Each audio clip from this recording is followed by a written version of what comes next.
नमस्कार, मी प्राची सुबोध पाटील वपू काळे यांच्या साहित्यास अभिवादन करून त्यांच्या साहित्य प्रकारामधील दोस्त या कथासंग्रहातील एका कथेचे वाचन मी इथे करत आहे. कथेचं नाव आहे एक सिंगल चहा. प्रश्नच नव्हता, तो रंगाच होता. पाहता क्षणी मी त्याला ओळखले. लहानपणाच्या रंगात आणि त्याच्या रंगात काहीच फरक नव्हता. म्हणूनच जवळपास 10-15 वर्षांनी त्याला पाठमोरा पाहून सुद्धा मी त्याला ओळखले. ध्यान एखाद्या सर्कस मॅनेजरच्या हातावर तुरी देऊन पळून आल्यासारखे वाटत होते. नाईट सूटचा लांडा लेंगा वर नुसताच फाटका ग्रंजी फ्रॉक आणि दोन्ही कपड्यांवर उडालेले असंख्य रंगाचे डाग.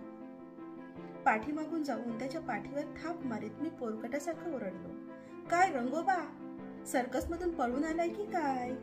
अरे तू का? मला तर वाटलं होतं की तू वारलास. रंग शांतपणे बोलला. रंग्याने पण मला ओळखले यावरून त्याच्या दृष्टीमध्येही काही फरक पडलेला नसावा. रंग्याचा भयंकर विनोद त्याच्यावरच उलटवायच्या दृष्टीने मी म्हणालो, अरे तुझ्या अगोदरच. हास्याचे मजळे पाळी पाळीने वाढले. साहेब बिल घ्या, आम्ही पृथ्वीवर आलो. खोली रंगवायला काढली आहेस वाटतं? होय, थोडा रंग कमी पडला म्हणून स्वतःच उतरलो खाली. माझ्या भारी सूट बुटाकडे आणि नेकटायकडे टक लावीत रंगा म्हणाला, कुठे राहतोस तरी कुठे? काही काळ घुटमळत रंगा म्हणाला, तो काय समोरचा ब्लॉक, 3रा मजला, गाद्या वाळत टाकल्या आहेत ना तोच. ते जाऊ दे, तुझी अगोदर हकीकत सांग. कारखान्याचा मॅनेजर आहे, 4-5 लाखाचं कॉन्ट्रॅक्ट करायचं आहे, म्हणूनच इकडे आलो आहे.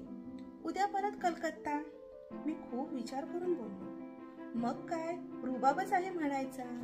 आणि महाशय आपण राहतो कुठे हे लक्षात आलंच आहे. करतो काय इतकं झटपट सांगता यायचं नाही. आता तुला वर चल म्हणालो असतो, पण ब्लॉग रंगवायला काढला आहे ना, तेव्हा खोलीत पाय ठेवायला सुद्धा जाग नाही. तुझा भारी सूट खराब होईल. भारी सूट या शब्दावर जोर देत रंगा म्हणाला, चल चहा घेऊया.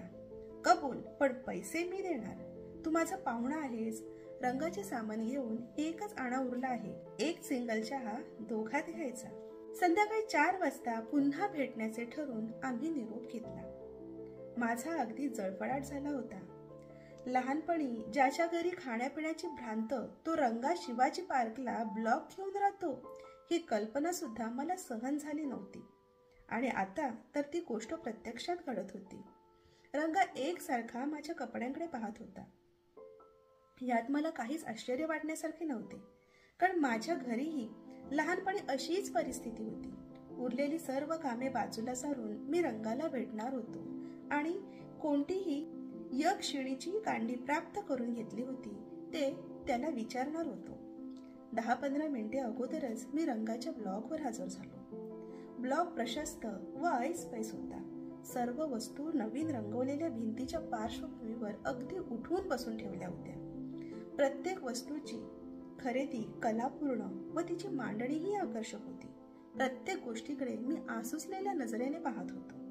कैक दिवसांच्या उपाशी माणसाने पंचपक्वान्नाच्या ताटाकडे पाहावे अगदी तसे. रंगा अभिमानाने माझ्याकडे व ब्लॉककडे पाहत होता. काय रे लेका, कोणते दैवत पावले ते तरी सांग, म्हणजे मी पण त्याचा पुजारी होईल. कोचवर अंग टाकीत मी म्हणालो, का तुला काय कमी काय आहे? होय, तेही खरंच म्हणा. आता सांग, तू काय करतोस? कशाच्या पुण्याईवर हे सगळं जमवलंस तू? ऐक, फारशी काही मोठी कहाणी नाही. ते तुला माहीतच आहे. घराच्या परिस्थितीमुळे मी शिक्षण सुद्धा पुरे करू शकलो नाही. तुझ्या घरी सुद्धा तशीच परिस्थिती होती. तू मामाकडे गेलास आणि त्यानंतर 2-3 महिन्यांनी मी वैतागून घर सोडलं आणि तडक मुंबईस आलो. चित्रकलेची आवड होती व थोडीफार चित्रकला पण येत होती. याच्या जोरावर काही दिवस साइन बोर्ड्स रंगवायला घेतले. घर रंगून देण्याच्या कामाची पण लाज धरली नाही. हळूहळू जम बसत गेला व थोड्याच दिवसात सिनेमाची पोस्टर्स पण रंगवायला मिळू लागली. अशाच एका गृहस्थाच्या ओळखीने सिनेमा सृष्टीत प्रवेश मिळाला. मयासुराच्या या राज्यात माझी बैठक आणखीनच रुंदावली. 7-8 वर्ष बारीक सारीक कामे केल्यावर अचानक आर्ट डायरेक्टरची जागा मिळाली. गेल्या 2-3 वर्षातला हा सारा पसारा. सध्या मी माणिकमध्ये कला दिग्दर्शक आहे. 600 रुपये पगार. लवकरच आता गाडी पण घेणार आहे. मला रंगाच्या आई ऐश्वर्याबद्दलचे बोलणे ऐकवे ना. मी तिथून उठून गॅलरीत गेलो. वाऱ्याच्या गार झोकांनी माझं मस्तक शांत व्हायच्या ऐवजी रंगाला वाऱ्याचे सुद्धा सौख्य मिळते आहे याने माझे डोके तर आणखीनच भडकले. चल रे आत, मागून रंगाचे शब्द आले. मी आत गेलो. हॉटेलातल्या पोराने खाण्याचे पदार्थ आणून टेबलावर ठेवले. आमच्या फलाहार गप्पा चालू झाल्या ना झाल्या तोच दारावर कोणीतरी टकटक केले. रंगाचा चेहरा कावराबावरा झाला. दबकत दबकत त्याने दार उघडले. दारात उभे असलेल्या माणसाला पाहून रंगाने एकदमच त्याचे पाय धरले. साहेब, चूक झाली. दरवाजावर आणि फर्निचरवर उडालेले रंग पुसण्यासाठी आलो होतो. जातो मी आता. एवढे बोलून माझ्याकडे न बघता रंग खाली पळाला. पाठोपाठ मी पण उठलो. त्या गृहस्थांनी मला बसण्याचा आग्रह केला, पण मी तसाच खाली गेलो. मी खाली पोचताच माझ्या पाया पडण्यासाठी रंग पुन्हा खाली वाकला. त्याला वरच्यावर उचलत मी त्याला कालच्याच हॉटेलामध्ये घेऊन गेलो. सांग आता, काय प्रकार आहे तो? जवळजवळ रडक्या आवाजातच रंगा सांगू लागला. तुला मी फसवले, त्याबद्दल मला माफ कर. पण मी असं का केलं ते ऐक व माझा तिरस्कार करायचा की नाही ते ठरव. मी तुला सगळ्या थापा मारल्या. तो ब्लॉग माझा नाही. मी आर्ट डायरेक्टर नाही. मला 600 रुपये पगार सुद्धा नाही. मी पूर्वी इतकाच गरीब आहे. एक वेळच्या जेवणाची भ्रांत अजूनही मला आहे. काल तू अचानक भेटलास. उच्च दर्जाला पोचलेला दिसलास. लहानपणी तुझ्या घरी पण तशीच अवस्था होती.